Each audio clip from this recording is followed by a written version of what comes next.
అందరికీ welcome to my channel. ఈరోజు blog ఏంటంటే ఇంటి నుంచి అయితే పార్సల్ అయితే వచ్చేసింది మాకైతే.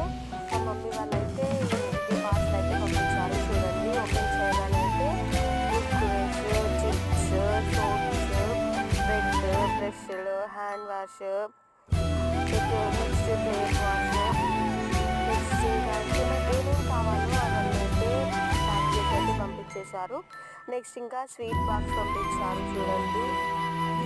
నెక్స్ట్ ఇంకా బిస్కెట్స్, దీంతో పాటు మనకి ఏమేమి కావాలో డెజర్ట్ అయితే పంపించారు చూడండి. నేనైతే ఇలా అయితే సపరేట్ చేసేసాను. Chocos, Kurkures, Lays, little hearts, soaps, brushes, ఇంకా డైరీ మిల్క్, స్వీట్స్, నెక్స్ట్ ఇంకా సర్ఫ్ ప్యాకెట్, బిస్కెట్స్, ఇలా అయితే మా దగ్గరికి వచ్చేసాయి. వీడియో నచ్చితే లైక్ చేయండి. Thank you for watching.